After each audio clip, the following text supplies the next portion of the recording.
کہ جناب مسجد میں نماز ہو گئی، اب سب نے اونچا اونچا کلمہ شریف شروع کر دیا۔ اب لوگ کہتے ہیں جناب یہ کلمہ بدعت ہے، اونچا کیوں پڑھتے ہو؟ بھائی کلمہ شریف پڑھنا، کلمے کی وجہ سے تو انسان مسلمان ہوتا ہے۔ اگر کلمہ پڑھ دیا تو آپ کو کیوں تکلیف ہوئی؟ اللہ کی توحید بیان کی گئی، حضور کی رسالت بیان کی گئی، اس میں کون سے اختلاف کی بات ہے؟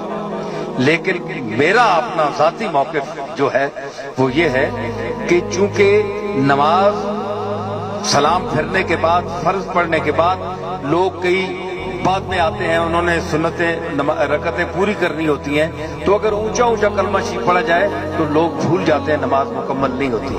تو اس لیے اگر کلمہ نہ پڑھا جائے اونچا تو جو لوگ باقی جنہوں نے نماز پڑھنی ہے ان کو تاکہ خلل پیدا نہ ہو، تو یہ اچھی بات ہے، کوئی بری بات نہیں ہے۔ آپ دل میں بھی پڑھ سکتے ہیں، آہستہ آہستہ پڑھ لیں کہ آپ کے کان سن لیں، اتنے بھی کافی ہے۔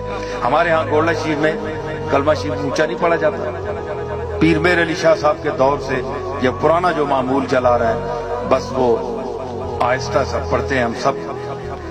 صبح کی نماز میں یعنی وہ بھی بعد میں شروع ہوا، لیکن بہرحال بزرگان سلاسل چشت کا، سلسلہ چشت کا، مشائخ کا جو ایک معمول تھا، اس میں یعنی تھوڑی دیر کے بعد تقریباً 7، 8 یا 10 منٹ نماز کے بعد، سلام پھیرنے کے بعد 10 منٹ تقریباً خاموشی سے پڑھا جاتا ہے۔ اس کے بعد پہلی دعا، 3 دعائیں ہوتی ہیں ہمارے سلسلہ چشتیہ میں صبح کی نماز جو ہے، تو اس میں پہلے کلمہ شریف، پھر الصلاۃ والسلام علیہ کا دوسری دعا میں، اس کے یعنی دعا سے پہلے صلاۃ والسلام پڑھا جاتا ہے اونچا، اس وقت نماز سب لوگ پڑھ چکے ہوتے ہیں، پھر تیسری آخری دعا ہوتی ہے۔ اس قسم کی اگر یعنی ہو تو پھر اس میں کوئی حرج نہیں ہے، کیونکہ لوگ فارغ ہو چکے ہوتے ہیں، تو یعنی ایک آسانی پیدا کرنی چاہیے۔